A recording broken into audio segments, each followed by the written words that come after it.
داری دکتۆر ئازاد مستەفامان کردووە کە بەڕێزیان بەڕێوەبەری گشتی تەندروستی هەڵەبجە و سەبارەت بە بارودۆخی برینداران و بەرکەوتوانی چەکی کیمیایی لە هەڵەبجە گفتوگۆ دەکەین. دکتۆریان بەیانیت باش و سڵاو لێبێ سپاس بۆ ئامادەبوون و بەشداریکردن لە بەرنامەکەدا. سەرەتا دەمێ بۆ پرسیارە دەست پێ بکەم دکتۆر، دۆخی تەندروستی بەرکەوتوان و بریندارانی چەکی کیمیایی ئێستا چۆنە لە هەڵەبجە؟ بەیانیەوە باش خاتونەکان، بەیانی بینەرانی گەلی کوردستان باش. لە 35مین ساڵیادی کیمیابارانکردنی شاری هەڵەبجەدا لە نێو مەزاری شەهیدان سەری ڕێز و نەوازشدا نوێنین بۆ قوربانیان بۆ بەرکەوتوانی چەکی کیمیایی. هیوای تەندروستێکی باش بۆ بەرکەوتوان خوازین. وەک جەنابەت باس کرد، ئێستا پرسی بەرکەوتوان و نەخۆشی بەرکەوتوان و تەندروستی بەرکەوتوان پرسێکی گرنگە لە هەڵەبجە، بۆ لەبەرەوەی کە ئەو نەخۆشییان قەت چاک نابێتەوە، شیفای تامیان بۆ نایێت، تەنها ڕاگررتنی نەخۆشیەکەیانە. ئەوەی کە گرنگە بۆ ئێمە وەکو لێپرساوانی کەرتی تەندروستی، نەخۆشیەکەیان لە ئاستێکا ڕاگرین بە دابینکردنی دەربان، بە نەشتەرگەری چاندنی گلێنەی چاوبۆی بیناییان بۆ بگەڕێتەوە. ئەگەر هاوکاران ئەوم کرد چونکە دەنگایەتەوە، ئەگەر هاوکارانمان بتوانن ئەو گرفتەمان بۆ چارەسەکەم بۆی کە دکتۆر گوێبیستی دەنگی خۆی نەبێتەوە. بەڵێ دکتۆر، بە پرسیارێکی تر بکەین لەسەر ئەوەی کە بێگومان لە شاری هەڵەبجە ماوەی 4 ساڵە نەخۆشخانەی تایبەت بە بەرکەوتوانی چەکی کیمیایی کراوەتەوە. مەبزانم کە ئەم نەخۆشخانە تا چەند کاریگەری هەبووە بۆ چارەسەرکردنی نەخۆشانی بەرکەوتوانی چەکی کیمیایی و تا چەند ئێوە خزمەتی ئەو کەسانتان کردووە کە بەهۆی چەکی کیمیایی ئەوانێ ئەوان هەتا ئێستاش بەهۆی ئەوە ئەناڵێنن کە نەخۆشن ئێستاش. بێگومان نەخۆشخانەی بەرکەوتوانی چەکی کیمیایی وەکو سنتەرێکی نیشتیمانی بۆ چارەسەرکردنی بەرکەوتوانی چەکی کیمیایی لە پایتەختی چارەسەری بەرکەوتوانی چەکی کیمیایی کە هەڵەبجەیە، هەمە بێ حکوومەتی عراقی وابی ناسێ، هەمە بێ حکوومەتی یەرێمی کوردستان وابی ناسێ. بێگومان ئەو نەخۆشخانەیە بە هەوڵ و هیمەتی هەموو لایەک توانیمان لە 2019 بکەینەوە بەدەرلەوەی لە کۆمپانیاکەمان وەرنەگرتووە. واتای ئەوەی ئەو کۆمپانیا جێبەجێکارە تا ئێستا هەڵنەستاوە بە کاری خۆی، بەڵام ئێمە نەمان هێشتووە ڕقەلەمان بۆ دروست بێ. هەرچەندە لێرە و لەوێ بەهۆی ئەوەی کەمی بودجە لەگەڵەوەیە ئەو کۆمپانیای حکوومەت پارەی نەیاوەتی، ئەویش کەمتەر خەمیەکە لە ڕاداستکردنی نەخۆشخانەکە، بەڵام نەوەستاوین. ئێستا بۆ تەلانکەیەک بۆ چارەسەری بەرکەوتوان نەک تەنها لە هەڵەبجە، بگرە لە سنووری سلێمانی کە خۆی بینێتەوە لە قەزای دووکان و دەربەندی خان و گۆبتەپۆ و عسکەر، و هەروەها لە سنووری پارێزگای هەولێر لە بالیسانەوە دێنە ناو ئەو نەخۆشخانەیە. ماگانە ئەو بەرکەوتوانە بە ئیجباری دێنە ناو ئەو نەخۆشخانەی و چارەسەر وەردەگرن. بەواتای ئەوەی کێک کەس لەو بەرکەوتوانە هەموو ساڵەکە بە بەردەوامی مانگی جارێک سەردانی نەخۆشەکە، ئەمە ئەگەر سیەکانی نەخۆشی هەبێ. ئەگەر چاوی نەخۆشی هەبێ پێویستی بە نەشتەرگەری چاندنی گلێنەی چاوە. چاندنی گلێنی چاو لە 1 قۆناغ بۆ 4 قۆناغ دروست یعنی پێک دێت. ئەوەی کە ئێستا من لە شاشە جوانەکەی گەلی کوردستانەوە ڕایەگەێنم، سپاس بۆخوا کە توانیمان ڕەزامەندی ناردنەدەرەوەی 64 بەرکەوتی چەکی کیمیاوی بە گوژمەی 262 ملیۆن فراهەم بکەین بۆ ئەم بەرکەوتوانەی کە ئێستا بیناییان لە مەترسیدایە. پسپۆرترین و باشترین پزیشکمان هێناو لە کۆماری ئیسلامی ئێرانەوە کە لێرەوە سپاسی کۆماری ئیسلامی ئێرانەکەین. بەڕاستی هەم دەستی لۆجستی، هەم دەستی علمی، هەم دەستی پزیشکی بە نەخۆشخانەکەی ئەمەوەیە. ئەوان تەشخیصیان کردوون، ڕەچەتەی تایبەت و ڕیپۆرتی تایبەتیان بۆ نووسیون لەسەر ڕاستپاردەی ئەوان ڕەوانەی ئێرانیانەکەین، ڕەوانەی شاری تارانیانەکەین بە مەستی چاندنی گلێنەی چاویان، چونکە ئێستا 64 کەسیان بیناییان لە مەترسیدایە. لە 2 ساڵی ڕابردوودا بە هەوڵی نوێنەتی حکوومەتی هەرێم و بە تایبەت یەکێتی نیشتیمانی کوردستان کە بۆ ئەم شارە چی کردووە، وەکو شتێک نایفرۆشینەوە منەتێک، بەڵام فەرزی سەرشانمانە کە وەکو حیزبیش کە حکوومەتمان بەدەستەوە پێویستەکە خزمەتی ئەو بەرکەوتوانە بکەین. 2 ساڵی ڕابردوو پسپۆرترین و باشترین پزیشکانمان هێناوەتە ئێرە، چارەسەریان بۆ کردوون. بەڵام ئەم ساڵ نەمانتوانی بهێنین لەبەرەوەی کە پلانێکی وانە بوو بۆ ئەوەی کە بەهۆی کەمی تەرخانکراوەکان لە حکوومەتەوە و هەروەها هاوکات لەگەڵی شیا و 64 کەسە ڕەزامەندیمان بۆ وەرگرت بوون لەبەرەوە بەو شێوەیە ویستمان ساڵیادی کیمیابارانی هەڵەبجە تەنها بە وتار و بە گفتار نەبێ بیکەین بەکردەوە چونکە بەرکەوتوانی چێکی کیمیاوی چینێکن کە پێویستەکە بە بەردەوامی عیلاجیان هەبێ لە ئەگەری وەستاندنی عیلاجەکانیان دووبارە نیشانەکانیان دەست پێ دەکەنەوە ئەمە بەدەر لەوەی لە نیشانە دەرونیەکان کە ئێستا من لە ساڵیادی یاخود لەو ڕۆژەدام کە 2 ساعتی تر بۆمب ئەبارێ بەسەر ئەم شارەدا کیمیایی باری نەکرێت کیمیایی باران نەکرێت ئەو شتێکێ لە زانستی دەروونناسی پێڵێن PTSD دووبارە خستنەوەی ئەو شخصە بەو ساتە ناخۆش و کاتە ناخۆشە کە هەندێکیان لەم خۆیان دوور دەخەنەوە یاخود سەفەر دەکەن لە کاتێکا کە ساڵیادی کیمیاباران چونکە نایانەوێ دووبارە بکەونەوە ئەو حاڵەتەی کە لە ساڵی 1970 لە 16 لە ساعت 11:35 و تەجربەیان کردووە نایانەوێ بکەونەوە کاتە ئەمانە چەند کێشەیەکن کە بەرکەوتوانی چی کیمیایی هەمویان هەیەە زۆربیان هەیەە بەڵام هەندێکیان لە جۆرێکەوە بۆ جۆرێک ئەگۆڕێت ئەوەی کە گرنگە بیڵم پێویستەکە بەرکەوتوانی چی کیمیایی وەک خۆیان وشیارتر بن لەوەی کە خەڵکانێک ڕێگە نەدەن بەکاریان بهێنن بۆ مەرامی شخصی خۆیان خاتونی بەڕێز تەسەور کە لەم شارەی ئێمە ڕێکخراوە بۆ بەهۆی یاخود بەناو ئەوەی کە داکۆکی کردو لە ماوەی بەرکەوتوانی چی کیمیایی نوێنەری خۆیان ناردۆتەوە وەڵەندا بۆ ئەوەی زام و ئازاری کەسوکاری ئەم شەهیدانە بگەێنێتەوێ عیلاجیان بۆ پێیا بکە سیرەکەن ڤیزیان لە حکوومەتی هۆڵەندا وەرگرتووە و دوایەوە سەفەریان کردو و نەگەڕاونەتەوە بەواتای ئەوەی داوای پەنابەریان کردو لە وڵاتە ئەمە پێویستەکە بەرکەوتوانی چی کیمیایی بیزانن بۆ ئەوەی فریو نەدرێن بۆ ئەوەی بەکار نەهێنرێن بۆ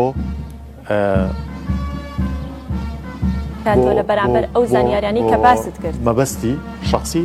خۆ ئەو ڕێکخراوانەی کە بە ئەجندای لایەنێکی سیاسیەت ئەرکی کێیە کە بەرکەوتوانی چێکی کیمیایی هۆشیار کاتۆ لە بەرامبەر ئەو زانیاریانی کە باست کردوتە ڕێکخراو هەیە کە ڕۆشتۆتە دەرەوانەیە نەگەڕاوەتەوە جارێکتر چۆن بتوانرێکە ئەو بەرکەوتوانە ئاگادار بکرێنەوە هۆشیار بکرێنانێ لە حاڵەتێکی لەو شێوەیە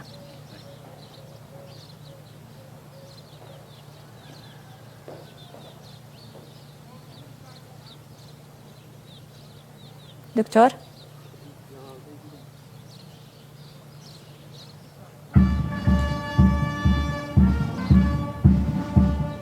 دکتۆر گوێبیستی دەنگی منیت بەڵێستی گوێبیستی دەنگیتەوە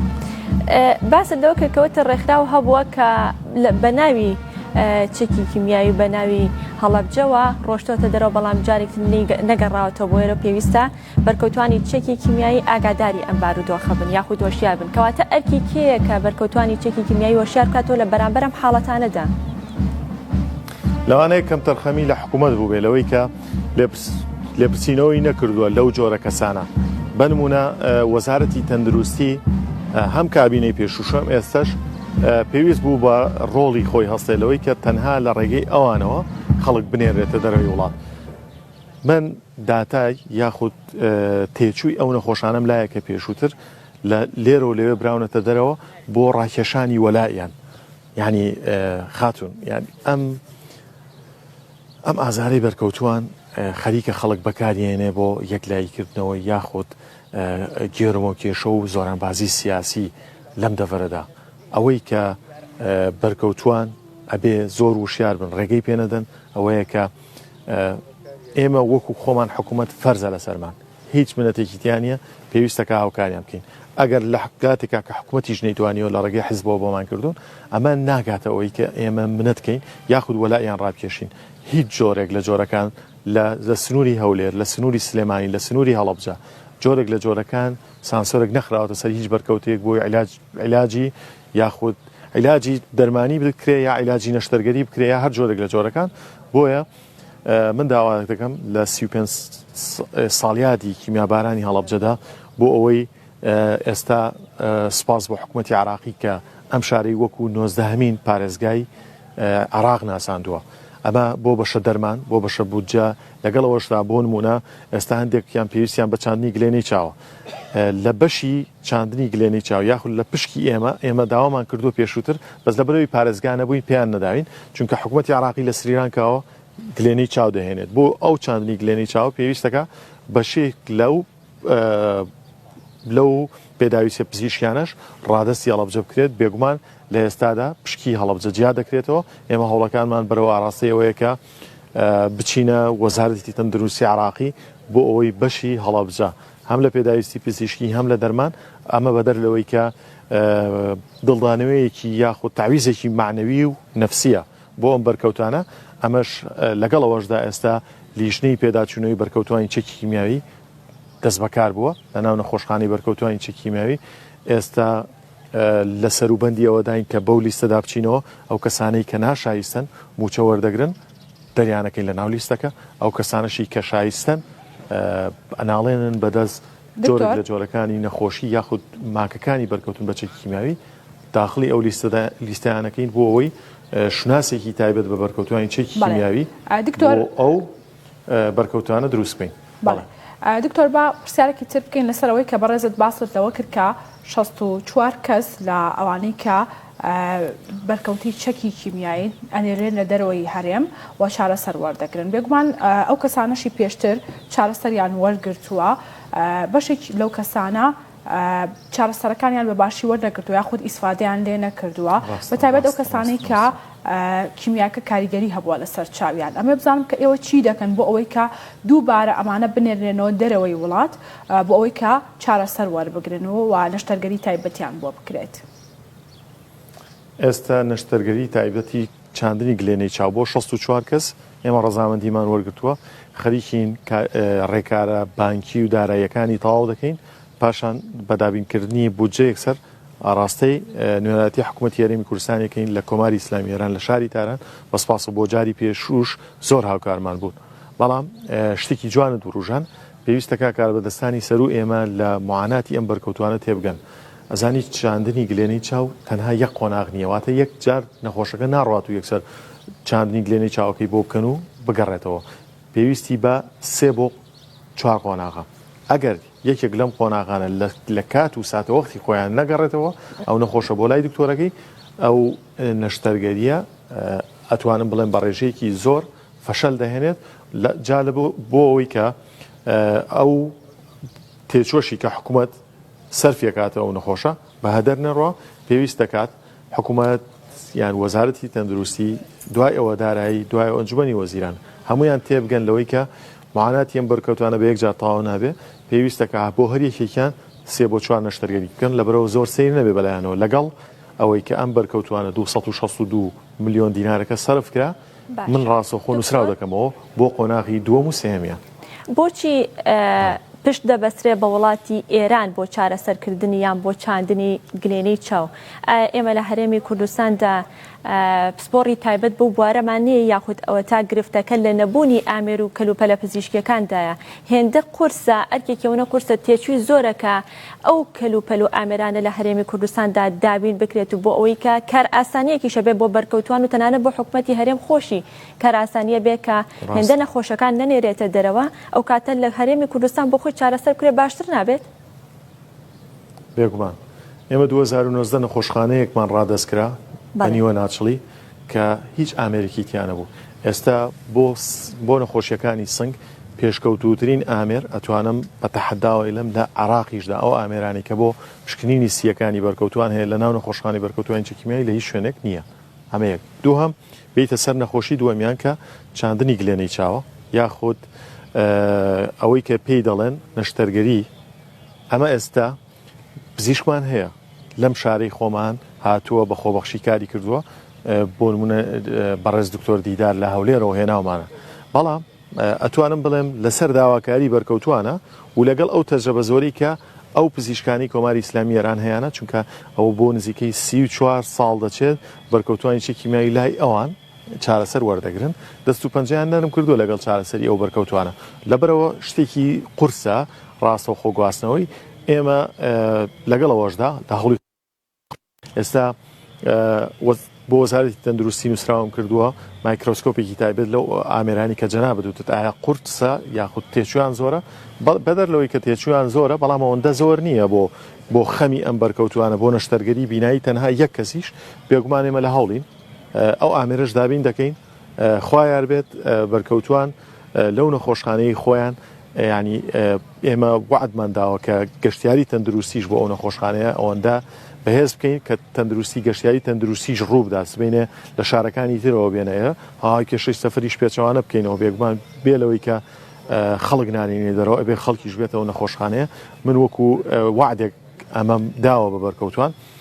ئەتوانم بڵێم لە بەشی سنگ هیچ کێشەیەکمان نەماوە لە ئێسادا هیچ نەخۆشێک نانینێ دەرەوە بەڵام ئەوی نەشتەرگەریەکە پێویستەکە لێک تێگەیشتنێک بەرکەوتوان بزانن کە زۆر داوای ئەوە نەکەن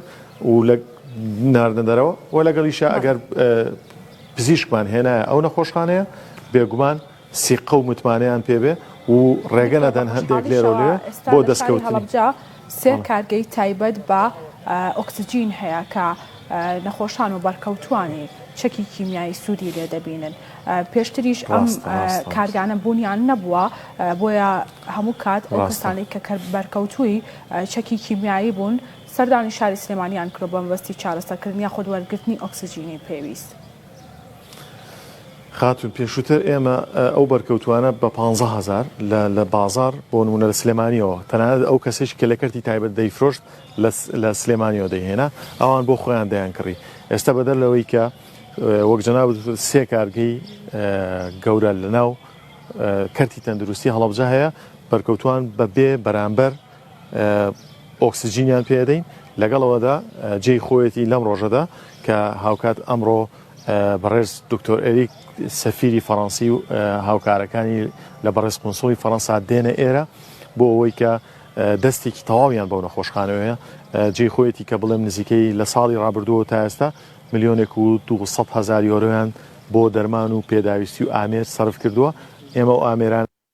دروستکەری ئۆکسجینن بردومانێتە ماڵی ئەو بەرکەوتوانە ئەتوان لە پیجی فەرمی بەڕێوەبەرایەتی گشتی تەندروستی هەڵەبجەوە ببینن کە